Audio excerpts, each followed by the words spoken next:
गुरुर्ब्रह्मा गुरुर्विष्णुः गुरुर्देवो महेश्वरः गुरुः साक्षात् परं ब्रह्म तस्मै श्री गुरवे नमः। नमः शान्ताय दिव्याय सत्यधर्मस्वरूपिणे स्वानन्दामृततृप्ताय श्रीधराय नमो नमः।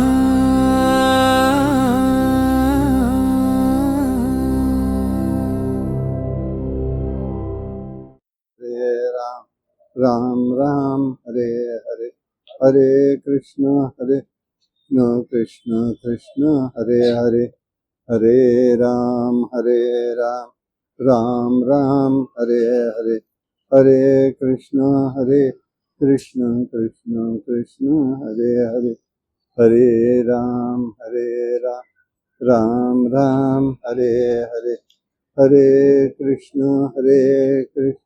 कृष्ण कृष्ण हरे हरे हरे राम राम राम हरे हरे हरे कृष्ण कृष्ण कृष्ण हरे हरे हरे राम राम राम हरे हरे हरे कृष्ण कृष्ण कृष्ण हरे हरे हरे राम हरे राम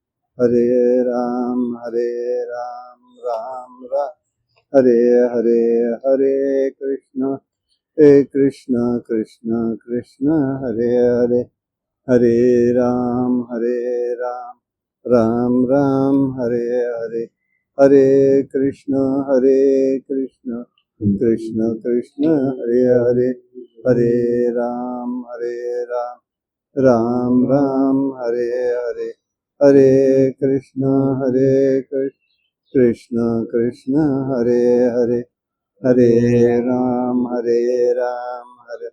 राम हरे हरे हरे कृष्ण कृष्ण कृष्ण हरे हरे कुंडली कवरधारी विठ्ठल श्री ज्ञानदेव तुकाराम अवधूत पंढरीनाथ महाराज के जय। अवधूत चिंतन श्री गुरुदेव दत्त सद्गुरु केशवराव महाराज की जय। जय जय रघुवीर समर्थ। हेच ईश्वरी कर्मयोगे भजन कथानाचे कागे आदरिले शेषभागे चतुर्थेनी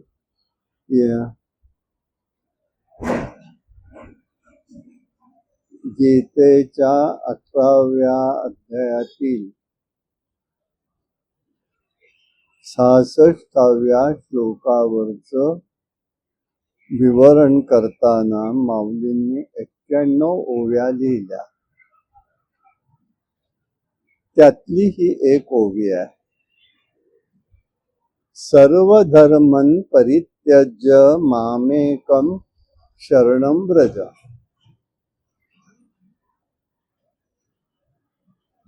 अहम त्वां सर्व पापेभ्यो मोक्षयिष्वाम मा शुचे. काल आपण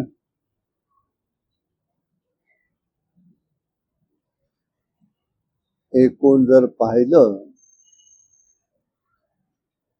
तर सर्व धर्मन परित्यज्य, धर्माचा त्याग याबद्दलचा विचार माऊलींनी सांगितला. सारांश एकच आहे. जीवाचं जे अज्ञान आहे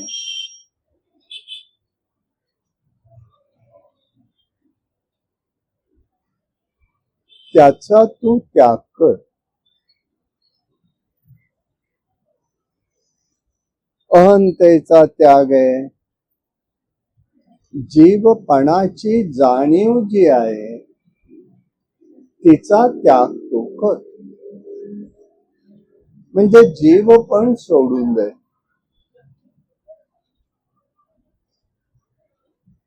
आपलेपणाचा त्याग हेही त्यात आहे. ममत्व म्हणजे मग भगवंताशी एकरूप होता येत, त्याला माऊली म्हणतात शरण जाणं. शेवटी दोन शब्द वापरलेले आहेत. मा सुचहा, तू शोक करू नको. तो ठीक आहे, हे सगळं सोडायला सांगितलं ते ठीक आहे, पण मा सुचा म्हणजे काय? शोक करू नको.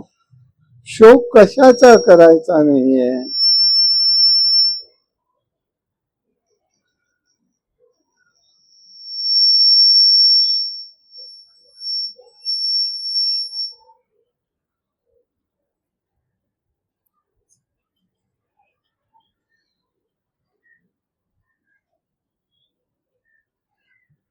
गीतेच्या उपदेशाचा, भगवंताच्या उपदेशाचा हा उपसंहार आहे.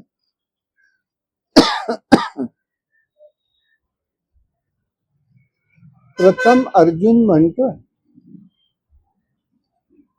कुलनाश आहे, वंशनाश, आप्त बांधवांचं, गुरुजनांचा नाश माझ्या हातून होईल आणि यांनी मला पाप लागेल, मी पापाला पात्र होईल. त्याचा तो शोक करतोय. आता ह्या उपसंहारात माऊली म्हणतायत तू शोक करू नकोस. मग कशाचा शोक करू नकोस? कारण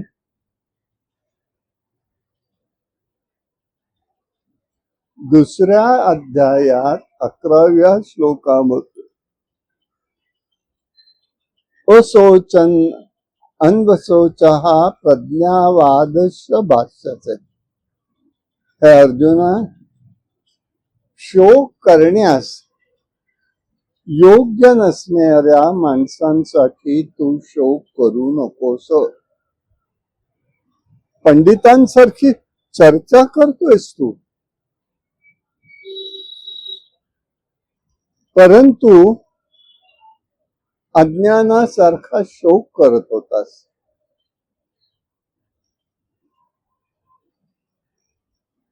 आता तुला सर्व काही सांगितलेलं आहे, तेव्हा तू आता शोक करू नकोस हा विचार ते मांडतायत.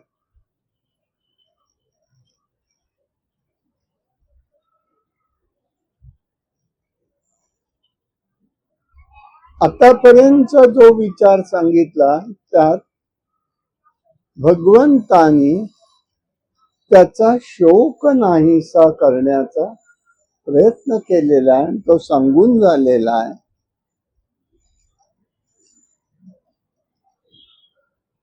याचं कारण एकच आहे, गीतेच्या उपदेशाने जीवाला भगवत साक्षात्कार होणं हे तात्पर्य आहे. नुसता गीता नाहीये, तर त्याचं तात्पर्य एकच आहे की जीवाला ते मात्र झालं पाहिजे.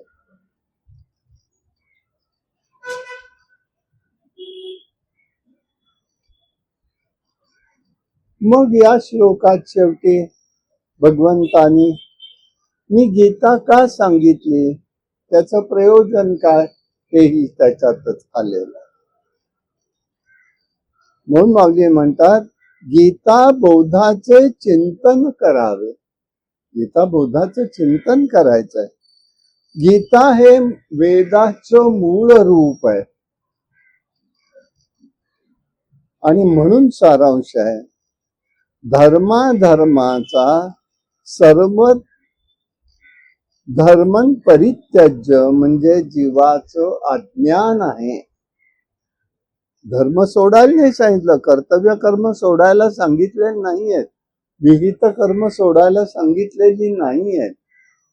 पण तुझं जे अज्ञान आहे माझ्याकडून नाश होईल ते तिथे तुझं नष्ट झालं पाहिजे. ते अज्ञान आहे. मी मारतोय, मी मारलं, माझ्या हातून मेले, हे एवढे लोक झाले, हे अज्ञान आहे तुझं. आणि हे बघ, तू जरी उद्या मारलं नाहीस तरी सुद्धा ते मरणार आहेतच. उपजेते नाशे नाशिले ते पुनरपि दिसे, ऐसे घटिका यंत्र हे परिभ्रमेगा. हे सतत चालूच राहणार आहे रे बाबा.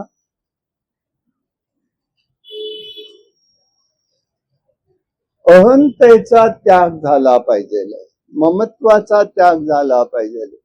मी केलं, माझं कर्तृत्व अभिमान हे सगळं नष्ट झालं पाहिजे बाबा. आपलेपणाचाही त्याग झाला पाहिजे. माझं आहे हा आपलेपण आहे.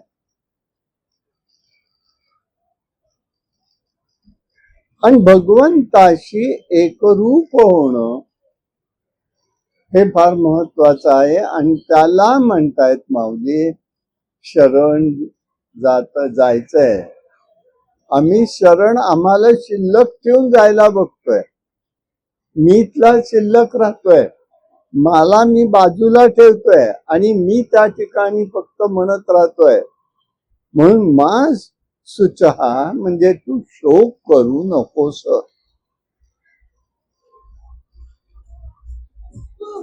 हे कोणाला आश्वासन दिलेलं आहे? खरं म्हणजे हे लक्षात घेतलं पाहिजे. प्रथम सर्व धर्म म्हणजे सर्वच कर्म भगवंताला तू अर्पण कर, हे भगवंतच सांगताय. तू मला अर्पण करून टाक, तू काही तुझ्याजवळ ठेवूच नकोस.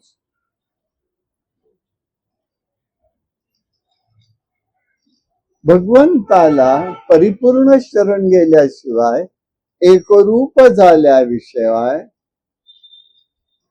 हे काही तुला समजणार नाही. हा एका संदर्भ या श्लोकात अगोदरही आलेला आहे. त्यांना तो आश्वासन देतोय आधीच्या श्लोकामध्ये. मन्मना भाव मद्भक्तो मद्यापि मा नमस्कारो मैवैषैहि सत्यम ते प्रतिजाते प्रिय सीमे. अर्जुना तू माझ्या ठिकाणी मन ठेव, माझ्या ठिकाणी मन ठेव बघ. माझं पूजन कर आणि मला नमस्कार कर, त्यांनी तू मला प्राप्त करून घेशील. देवाला प्राप्त करून घेतलं पाहिजे याचा अर्थ. हे मी तुला सत्य प्रतिज्ञेने सांगेन, कारण तू माझा आवडता भक्त आहेस.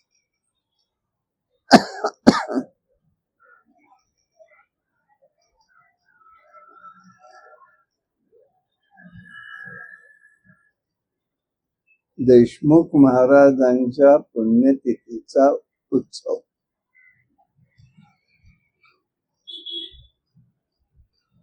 आज पुण्यतिथीचा दिवस आहे. त्यांचंही पुण्यस्मरण करणं आवश्यक आहे.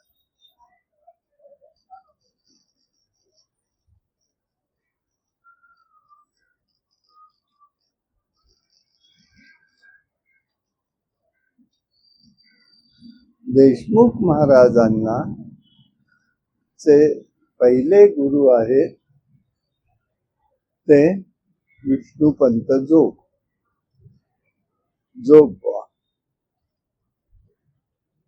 आणि दुसरे आहेत ते गुलाबराव महाराज. गुलाबराव महाराजांच्या बद्दल असं घडलं, एकदा ते कल्याणला निघाले होते आणि कल्याणला निघाले असताना जाताना पुण्यामध्ये महाराज त्यांना भेटले स्टेशनवरती. बरीच लोक बरोबर होती, पण महाराजांची भेट झाल्यावर महाराजांना म्हणाले, चला महाराज कल्याणला आमच्या बरोबरच. पण महाराज गेले तसेच त्यांच्या बरोबर. गारवा झाला, पहाटेच्या वेळेला सगळी लोक झोपले. महाराज आणि देशमुख महाराज दोघही जागेच. मग त्यांनी बोलवलं जवळ महाराजांना, बाबा जरी तुम्ही येत असाल माझ्या इथे, मी तुमच्याकडे येईन, पण तरी सुद्धा मर्यादा आहेत, या धर्माच्याच आहेत. तेव्हा तुम्ही एक काम करा. म्हणून त्यांनी काय कुठून पिशवीतनं बरोबर काढलं माहितीये नाही, मदभक्त, त्याच्यावरून सांगतोय. नारद भक्ती सूत्राचं पुस्तक हातात दिलं. आम्हाला अपेक्षा आपण ह्याच्यावरचं चिंतन व्यक्त करा.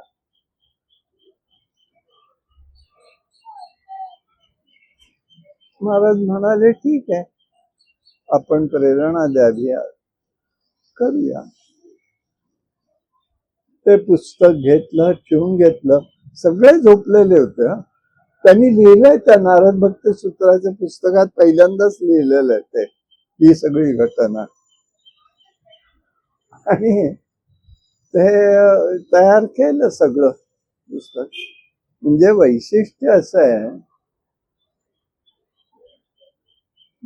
दासगणू महाराजांनी केशवराव महाराजांचं पुस्तक लिहिलं. त्यांच्या स्तोत्र ग्रंथामध्ये, चरित्र ग्रंथामध्ये देशमुख महाराजांचं चरित्र ओवीबद्ध केलेलं आहे. आणि आज वैशिष्ट्य असं की ते त्यांच्या परंपरेत गायलं जातं, देशमुख महाराजांचं. हो, दासगणू महाराजांचं. आणि दासगणू महाराजांनी त्यांच्यावर जे स्तोत्र केलं तेही तिथे म्हटलं जातं. मग देशमुख महाराजांनीही महाराजांवर काही लिहिलेलं आहे, तेही स्तोत्र गायलं जातं. आपल्या इथेच उदासीनता आहे सगळी.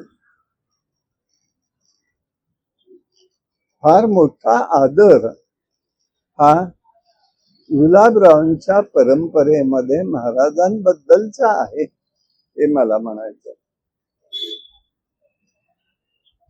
तिथे खाली जिवंत झरा आहे पाण्याचा,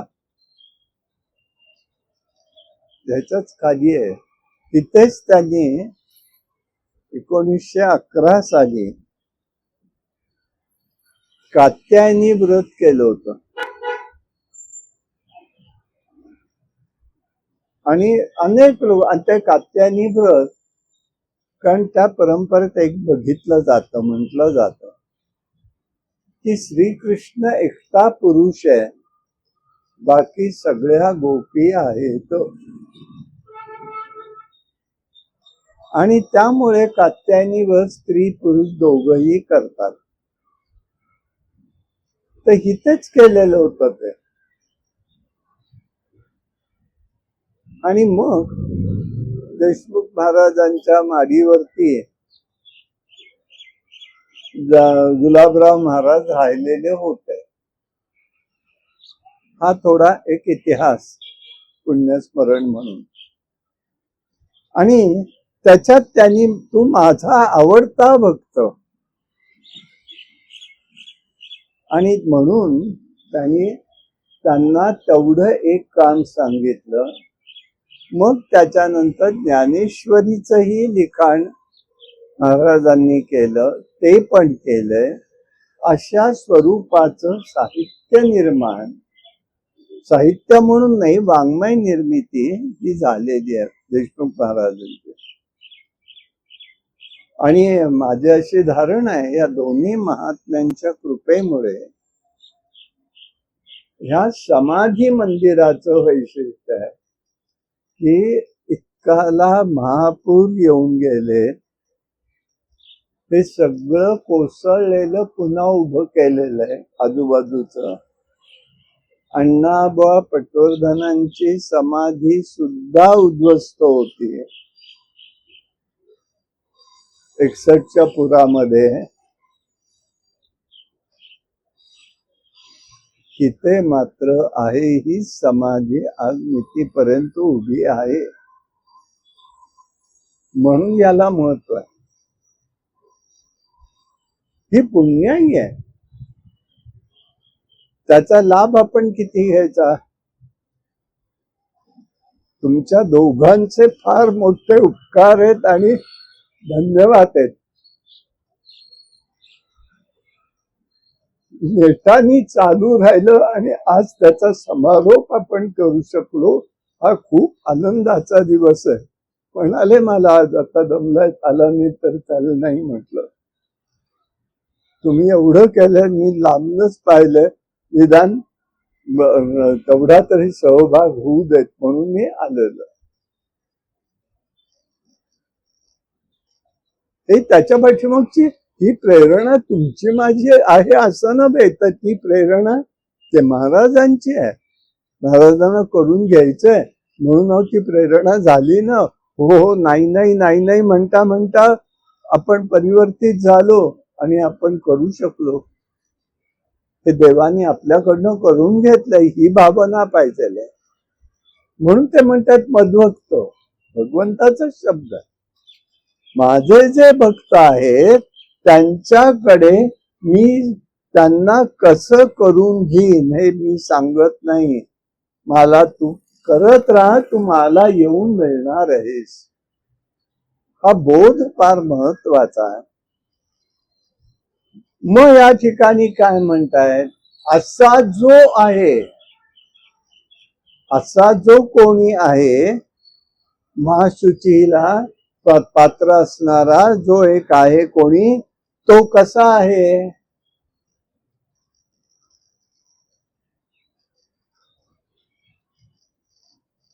मन ज्यांनी माझ्या ठिकाणी ठेवलंय, हे लक्षात घ्या. मन ज्यांनी माझ्या ठिकाणी ठेवलेलं आहे त्याला भगवंत हा सर्वेश्वर, सर्वांतर्यामी, सर्वव्यापी आहे. त्याच्या ठिकाणी अनन्य प्रेमाने मन भगवंताच्या ठिकाणी ठेवायचं आहे. मन ठेवणं म्हणजे काय, क्षणभरही विस्मृती नकोय. लक्षात घ्या, क्षणभर सुद्धा भगवंताची विस्मृती नकोय. त्याचा अर्थ मन ठेवणं आहे. उदाहरण गोपींचं देता येईल आपल्याला. गोपी आहेत तर क्षणभर सुद्धा भगवंताला विसरत नाहीयेत. आपण पाहिलेलं आहे. त्यांना कुठूनही गेलं, कुठल्याही बाजूने गेलं तरी लगेचच्या लगेच ते काय करतायत, निमित्त काढून नंदाच्या वाड्यावरती येतात. नाथ महाराज वर्णन करताना म्हणतात, गवळणी या पाणी भरून ठेवलेलं घरातल्यांच्या नकळत ओतून द्यायचं, रिकामं झालं म्हणायचं, पाणी आणते म्हणायचं आणि त्या ठिकाणी यमुनेला जाता जाता वाड्यावरती यायचं. पुन्हा कृष्णाला पाहायचं, 2 मिनिटं खेळायचं आणि मग पाणी भरून परत यायचं. हे भगवंताची विस्मृती सहन होत नाही भक्ताला. असा जो कोणी आहे भक्त, त्याचं म्हणणं आहे मन भगवंताकडे लागलं पाहिजे, भगवंताकडे लागलं पाहिजे, भगवंताची विस्मृती होता कामा नये. माऊली म्हणतात, तरी बाह्य आणि अंतरा आपुल्या सर्व व्यापारात मज व्याधे काते वीरा विषयी. हे वीर अर्जुना, तू आपल्या बाह्य इंद्रियांचा व्यापार, मनादी व्यापाराला माझा विषय कर. म्हणजे भगवंत सगळीकडे तुला जाणवला पाहिजे. ही भूमिका आपल्याला व्हायला पाहिजे. आणि असा जो आहे त्याला म्हणतायत, तू शोक करू नको, मी तुला पापापासून मुक्त करेन. म्हणजे कुठेही त्याच्यात मी तुला आता त्या उद्या काय म्हणाल, त्या गवळणी म्हणाल्या तू खोटं बोललास, त्या खोटं बोलल्या गवळणी. हो चालेल म्हणाला, बोलल्यात त्या, पण कोणाचं चित्त कडे लक्ष ठेवून, माझ्याकडे लक्ष ठेवून. मग त्यांना मी पाप कसं म्हणायचं? पापी नाहीत त्या. त्यांना चित्त त्यांचं वेगळं राहू शकत नाही, मन राहू शकत नाहीये. म्हणून त्याचं म्हणणं आहे भक्त बनायचं आहे. म्हणजे भगवंतावरती जीव अवलंबून राहायला पाहिजे. भगवंताच्या आज्ञेचं पालन करणं, सदैव संतुष्टता संतुष्टता असते. श्रद्धेने अनन्य प्रेमाचं हे लक्षण आहे.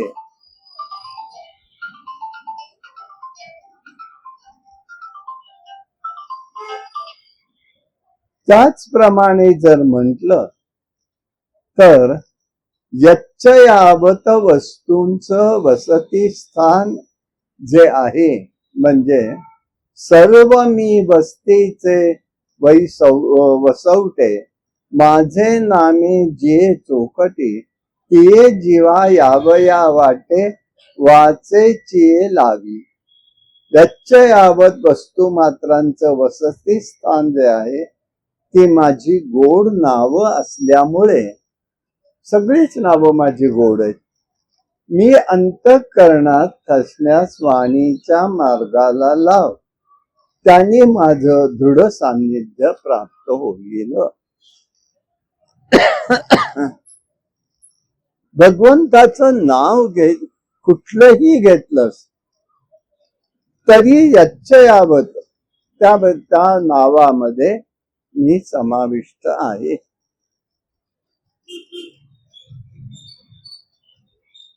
मग भगवंताचं भक्त बनायचंय तर या भूमिकेतनं बनायचंय. भक्त बनायचंय तर गोपींच्या विचारातनं बनायचंय. आता दुसरं आहे, सूची करायची. कोणाची आहे सूची? भगवंताचं पूजन करायचंय. पत्र पुष्पम फलम तोयाम. तुम्ही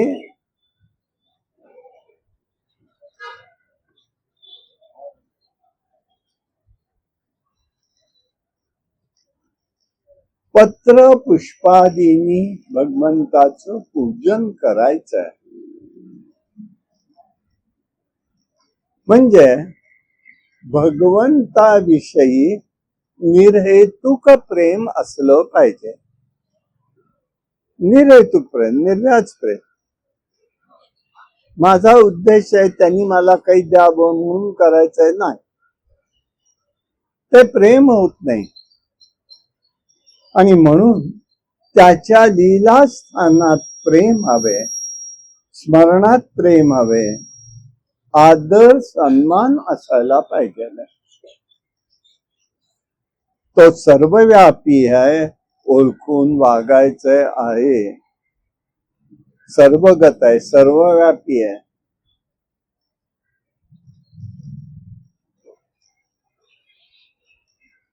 गीतेच्या 9व्या अध्यायात 34व्या श्लोकात हेच वर्णन आलेलं आहे.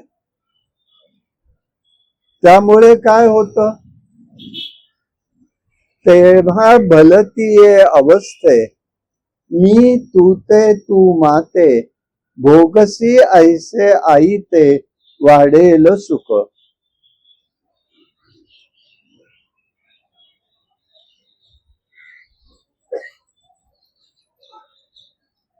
याचा अर्थ असा आहे, कोणत्याही अवस्थेमध्ये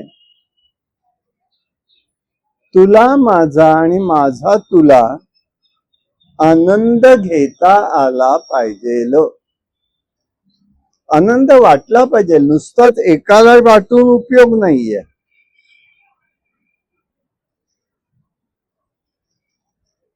आणि ते जे आहे परस्पर वाटणं, ही सहजता हवी आहे त्याच्यामध्ये, हा महत्वाचा भाग आहे.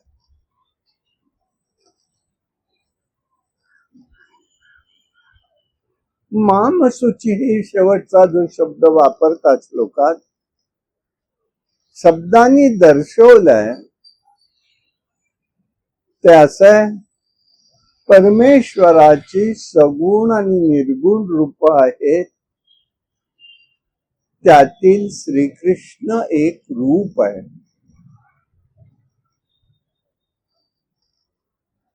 तो उपदेश करतोय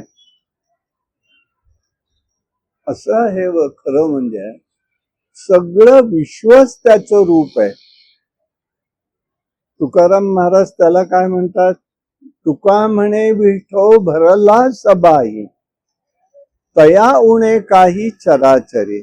सर्वत्र तोच भरून आहे ना, मग वेगळं काय आहे, तोच आहे. आणि तोच आहे हे त्याचं रूप ज्याला कळतं, म्हणून तू मला शरण ये. एक त्याचं रूप आहे श्रीकृष्ण त्यातलं. हा शब्द प्रयोग पुरुषोत्तम भगवंताच असल्याने इथे आलेला आहे. यात कोणतंही रूप आहे, चित्र आहे, चरणचिन्ह आहेत, पादुका आहेत, ही सगळी त्याची रूप आहेत. जयामनी जैसा भाव तया तैसा अनुभव. ज्याचा ज्याच्या मनात जसा भाव असेल तसा तसा अनुभव देणं हे त्याचं महत्वाचं गोष्ट आहे. तरी सर्व कर्मे आपुली तुवा सर्वदा मज अर्पावी तेने प्रसन्नता लागली आजी हे माझे. तू सर्व कर्म मला अर्पण कर,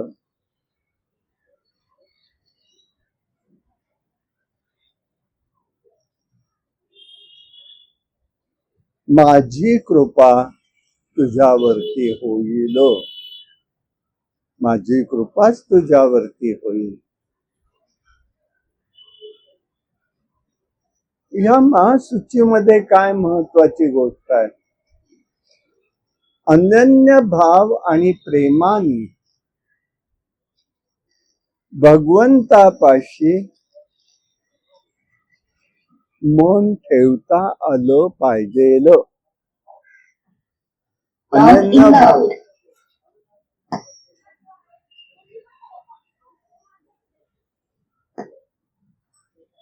त्याचं भक्त म्हणून होता आलं पाहिजे. आणि मी त्याचा भक्त म्हणण्यापेक्षा देवानी म्हटलं पाहिजे तो माझा भक्त आहे, देवानी म्हटलं पाहिजे. तिसरी गोष्ट आहे भगवंताचं पूजन करणे, आदर येतो. आणि चौथी गोष्ट आहे भक्त प्रल्हादासारखं भगवंतावरती अवलंबून असत. भक्त प्रल्हादासारखं अवलंबून राहता आलं पाहिजे. आपल्याला व्यवहार म्हणतो आम्ही तसं राहता येत नाही असं आम्हीच म्हणतो. बरोबर आहे, चूक आहे असं मी म्हणत नाहीये, पण मनोमनी भाव तरी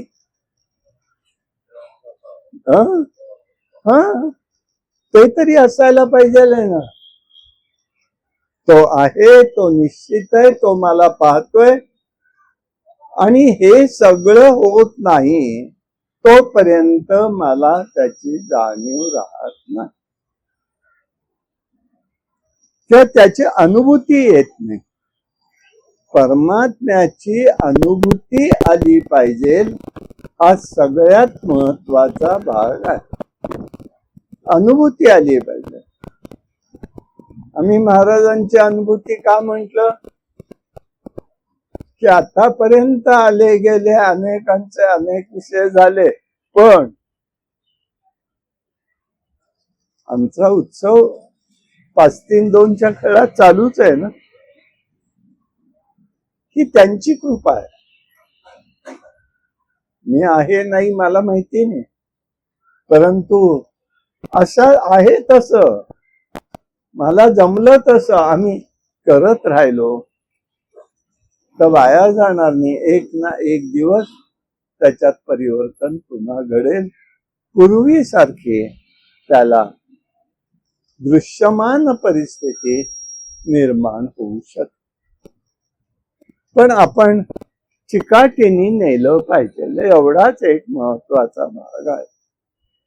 अनेक अडचणी आहेत, अनेक गोष्टी आहेत, मन खट्टू होतं, एवढे प्रयत्न करायचे आपण, आणि या ठिकाणी मात्र कोणी आमची लोक आपली लोक कोणी येत नाही, त्याचं वाईट वाटणं गैर नाहीये. देवाची इच्छा नसेल ना अशांनी आवाहन करावं, मग आम्हाला आमच्याकडनं करून घ्यायची सेवा असेल ते आम्ही बोलिलेले एकुरे वेडी वाकुडी उत्तरे हे का म्हणायचं, नुसतंच म्हणायचंय का? यासाठी याचा विचार झाला पाहिजे.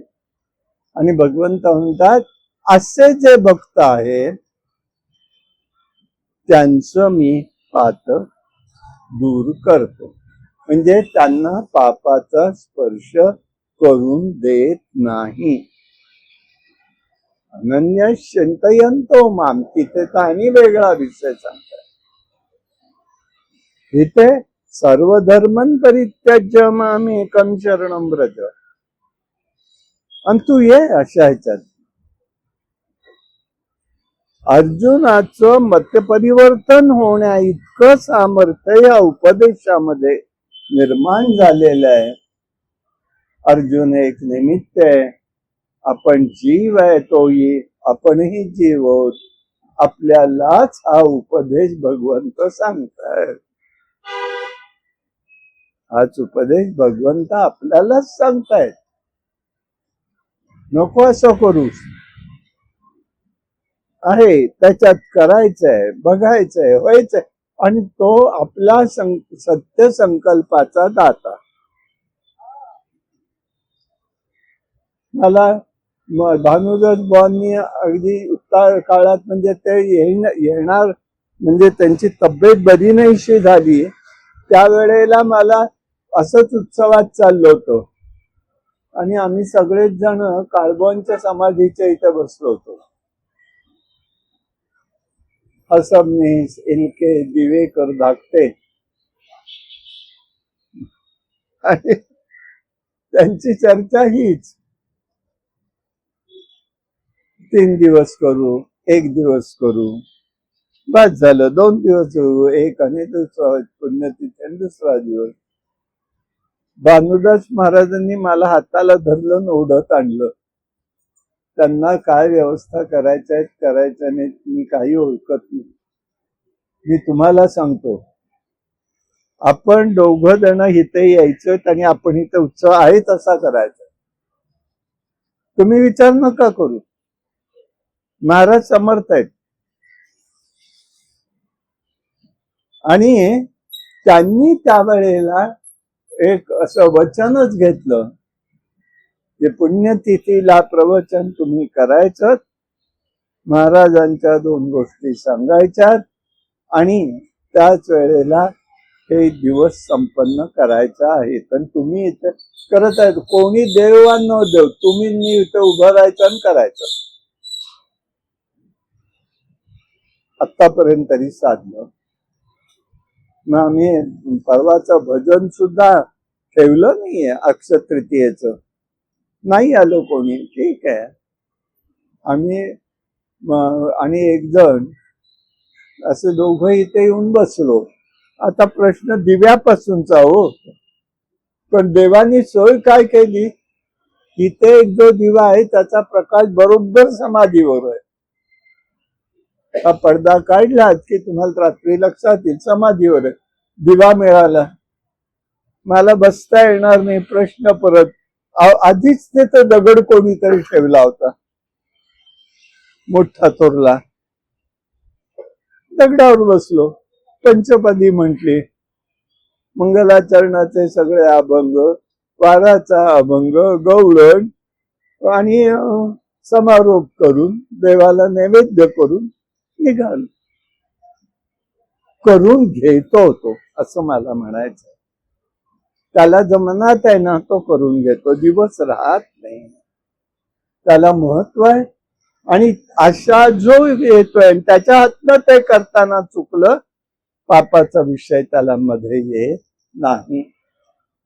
येईल तैसा बोल रामकृष्ण. तू ये म्हण, काय जसं तुला जमेल त्या पद्धतीने तू म्हणत राहा. हा विचार त्यामध्ये आहे आणि म्हणून त्याला अतिशय एक वेगळं महत्व आहे असं आपल्या लक्षात येईल.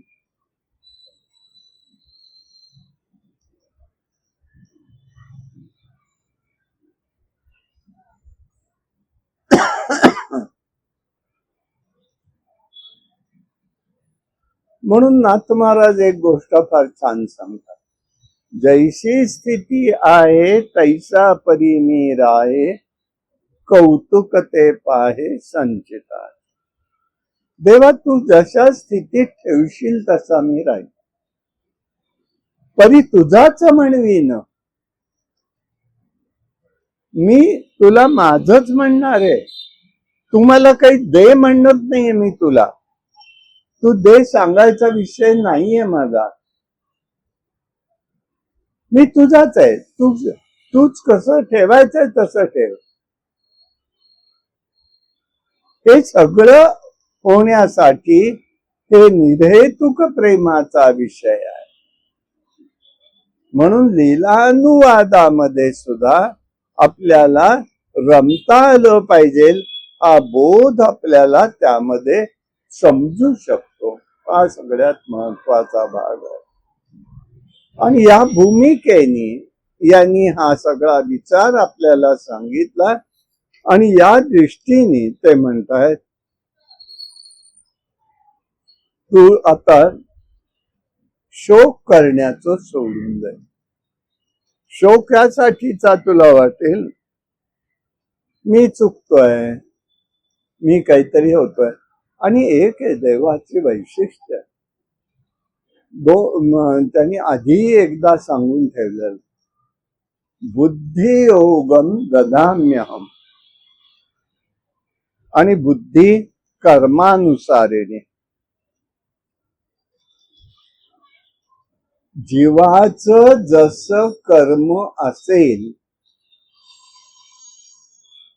तसं त्या ठिकाणी बुद्धी ते कर्म करायला भाग पाडते. हे पूर्वसुकृत असतं. म्हणून आपण आत्ताच्या क्रियमान जन्मामध्ये जरी म्हटलं, अरे मला हे करायचं नव्हतं, पण कसं करून घेतलं कोणाच ठाऊक, मी कसं केलं, परत तेच गोष्ट चूक केली, कसं केली माहिती नाही. की बुद्धी कर्मानुसार. आणि बुद्धी योगम ददाम्यहम. भगवंत म्हणतो मी बुद्धी देतो. म्हणजे काय, माझा जो भक्त आहे जो अनन्य भक्त आहे अशा त्या भक्ताला मी कुठेही घसरून देत नाही.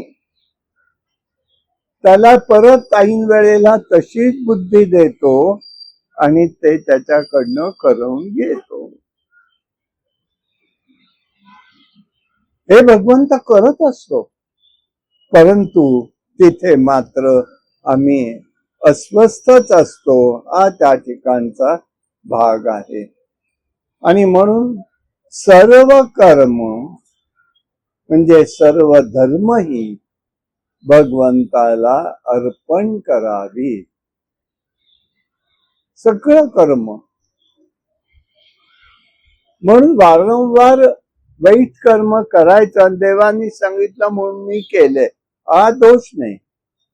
न कळत झालं आणि चुकून घडलं असेल, देव परमात्मा त्याचं रक्षण करत असतो, परंतु त्याचा भोग भोगायला लावतो, काही प्रमाणात कमी ना. परंतु ते होतं म्हणून भगवंताला परिपूर्ण शरण यायचं आहे, हा भाग सांगतायत. आणि हा शरण येण्याच्या गोष्टीला आपल्याला परमात्मा सांगतायत ते की तुला नक्की काय करायचं आहे हे लक्षात ठेव.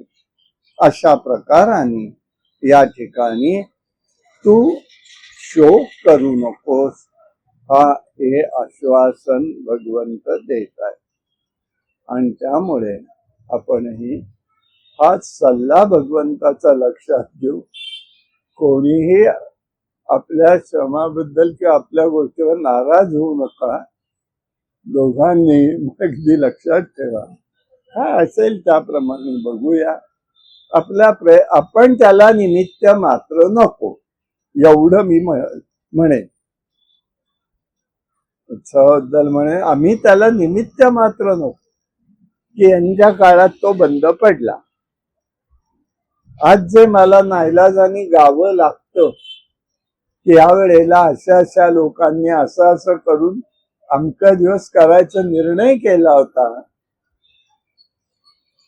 बराच उपद्व्याप झाला होता, एकट्याला झगडावं लागलो होतं, पण सामर्थ्य देणारा परमात्मा होता, सद्गुरु महाराज होते. हे लक्षात घ्यायचंय, यासाठी परत परत तेच बोलतोय. आणि या भूमिकेने आपण लक्षात ठेवूया. महाराजांचं यंदाचा पुण्यतिथी सोहळा संपन्न होईल. उद्याला आपलं काल्याचं हे आहे, कीर्तन आहे. आलं कीर्तनाचं ते झालं तर ठीक आहे, नाही झालं तरी भजन आपण करून समारोप त्याचा करूया.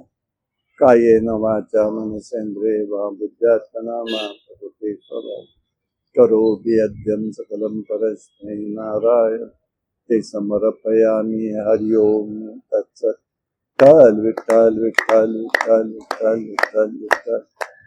कुंडली कवरदा हरि विठ्ठल. श्री ज्ञानदेव रामावधूत चिंतन श्री गुरुदेव दत्त. सद्गुरु केशवराव महाराज की जय. जय जय रघुवीर समर्थ.